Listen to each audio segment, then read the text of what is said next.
हालांकि भाई और बहनों, उस समय कबीर परमेश्वर जी ने, जो कि धर्मदास जी के पूज्य गुरुदेव थे, उन्होंने उनको ओरिजिनल सार नाम नहीं दिया था।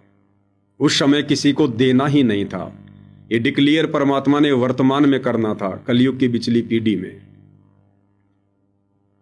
अब मन में शंका उत्पन्न हो सकती है कि फिर कबीर सागर में तो लिखा हुआ है कि धर्मदास जी को कबीर परमात्मा जी ने 3 बार में नाम दीक्षा दी, और 3 बार में ही जो सच्चा गुरु होता है वो नाम दीक्षा पूरी करता है। तो फिर ये कैसे कह सकते हो कि धर्मदास जी को तीसरी बार में सार नाम नहीं दिया? देखो, धर्मदास जी को कबीर परमेश्वर जी ने 3 बार में दीक्षा दी, क्योंकि परमात्मा जी ने आगे चलकर जो पूर्ण गुरु होगा उसका एक लक्षण ये भी होगा कि वो 3 बार में नाम दीक्षा की प्रक्रिया को पूरा करेगा। इस बात को भी परमात्मा ने साबित करना था, प्रमाणित करना था। इसलिए दीक्षा तो परमात्मा ने धर्मदास जी को 3 बार में ही दी। प्रथम बार जो प्रथम मंत्र है, दूसरी बार शतनाम, और तीसरी बार कहा कि धर्मदास, ये सार नाम है। केवल 3 बार में दीक्षा दी जाती है। इस बात को प्रमाणित करने के लिए परमात्मा ने तीसरी बार में सारनाम के नाम से धर्मदास जी को दीक्षा दी। लेकिन जो मंत्र परमात्मा जी ने दिए थे वो वास्तव में सारनाम नहीं था। ये बातें आज हम पूज्य गुरुदेव भगवान सतगुरु रामपाल जी की शरण में आने के बाद, उनसे तत्व ज्ञान लेने के बाद भली भांति समझ सकते हैं, क्योंकि आज गुरुदेव ने हमें तत्व ज्ञान दिया है। लेकिन धर्मदास जी ने मन में दोष पैदा कर लिया कि ये मंत्र मैं अपने बेटे चूड़ामणि को बता दूंगा। भाई और बहनों, उसी समय धर्मदास जी की मर्यादा खंडित हो गई थी। जिस समय धर्मदास जी ने अपने मन में ये दोष पैदा किया था कि ये मंत्र मैं अपने बेटे चूड़ामणि को बता दूंगा, उसी समय धर्मदास जी का नाम खंडित हो गया था, उनकी मर्यादा खंडित हो गई थी। एक सत्संग में गुरुदेव भगवान ने बताया कि अपने गुरुदेव के प्रति मन में दोष आते ही, या फिर गुरुदेव का कोई भी वचन, कोई भी मर्यादा तोड़ना तो दूर, उसको तोड़ने की यदि आपने मन में भी सोच ली, उसी समय आपकी मर्यादा खंडित हो जाती है, क्योंकि ये भक्ति मार्ग ऑटोमेटिक है। तो आप और हम भाई बहनों ने बहुत ही सावधानी बरतनी है। इतिहास में घटित हो चुकी इन तमाम घटनाओं से हमने शिक्षा लेनी है। वर्तमान में हमें वही धर्मदास जी का पूज्य गुरु, जिन्हें कबीर जी के नाम से जाना जाता है, आज हमें सतगुरु रामपाल जी के नाम से कलयुग की पिछली पीढ़ी में मिले हैं। क्योंकि इस परमात्मा जी के अलावा दूसरा कोई भी इस 21 ब्रह्मांड में इस सत भक्ति को बता ही नहीं सकता, दे ही नहीं सकता। कोई अधिकारी नहीं है, किसी को ज्ञान ही नहीं है। सतलोक के विषय में ये ज्ञान, ये सृष्टि रचना कबीर परमात्मा स्वयं ही पृथ्वी पर प्रकट होकर आप और हमें देते हैं।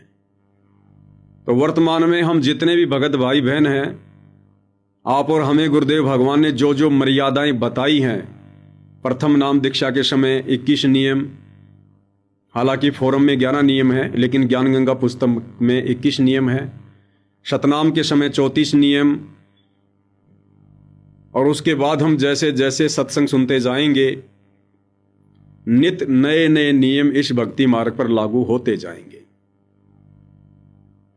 तो वर्तमान की कलयुग की पिछली पीढ़ी में, जो कि पूर्ण मोक्ष मार्ग है, आप और हम जितने भी भाई बहन हैं, आप और हमने उन नियमों को तोड़ना तो बहुत दूर की बात है। उन नियमों को तोड़ने के विषय में हमने धर्मदास जी की तरह सोचना भी नहीं है,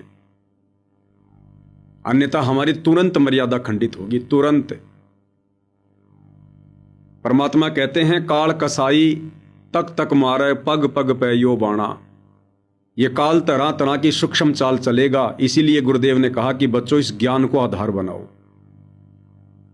इन सत्संगों को तुम विशेष ध्यान से सुना करो, एक एक शब्द पर गौर किया करो, एक भी शब्द कान से बाहर मत जाने दिया करो, और ये सोचकर सत्संग सुना करो कि तुम्हारे गुरुदेव तुम्हारे समक्ष हैं, तुम्हारे सामने बैठे हुए हैं।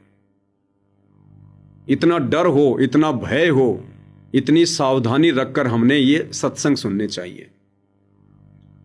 तो वर्तमान में आप और हम भाई बहनों ने जिन जिन को ये मार्ग समझ में आ गया है, जिनको सतगुरु समझ में आ गया है और जिनको वास्तव में अपनी आत्मा का कल्याण ही करवाना है, उन भाई बहनों ने गुरुदेव भगवान की एक भी मर्यादा ना कोई छोटी होती है ना कोई बड़ी होती है, हमने एक भी मर्यादा तोड़ने की सोचनी भी नहीं है। अन्यथा भाई और बहनों, ये बार बार मर्यादा खंडित करके गुरुदेव भगवान को नाराज करके हम इस काल के लोक से बाहर नहीं निकल सकते, क्योंकि परमेश्वर रामपाल जी के इस काल के साथ में एग्रीमेंट हैं।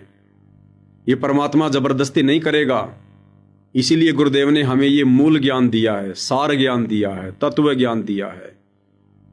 आप और हमें समझाने के लिए, दृढ़ करने के लिए पिछले 30 वर्षों से उन्होंने कमर तोड़ मेहनत की है। उन्होंने ना घर को देखा, ना परिवार को देखा, ना समाज को देखा, ना दुनिया को देखा, ना किसी लोक लाज और मर्यादा को देखा जो व्यर्थ की मर्यादा समाज में व्याप्त हैं। आप और हमारे लिए पूज्य गुरुदेव भगवान ने अपना सर्वस्व न्यौछावर कर दिया, अपनी जवानी न्यौछावर कर दी। और इस उम्र में पूज्य गुरुदेव भगवान आप और हमारे लिए, हमें एक अच्छा भगत बनाने के लिए, दृढ़ भगत बनाने के लिए किस अवस्था में और कहां बैठे हुए हैं पिछले 11 वर्षों से। उनका ये अवर्णनीय संघर्ष, ये अकल्पनीय संघर्ष इतिहास के पन्नों में दर्ज होगा। तो ये सारा का सारा जो प्रयत्न है भाई और बहनों, ये आप और हमारे लिए हो रहा है। अगर ब्रह्मा विष्णु महेश भी आकर हमसे ज्ञान चर्चा करें, या फिर ये काल बलि भी तरह तरह की सूक्ष्म चाल चलकर, षड्यंत्र रचकर हमारी मर्यादा तोड़वाने की कोशिश करे, तो भी हम किसी भी मर्यादा का हनन ना होने दें। तब गुरुदेव भगवान हमसे प्रसन्न होंगे हमारी इतनी दृढ़ता को देखकर।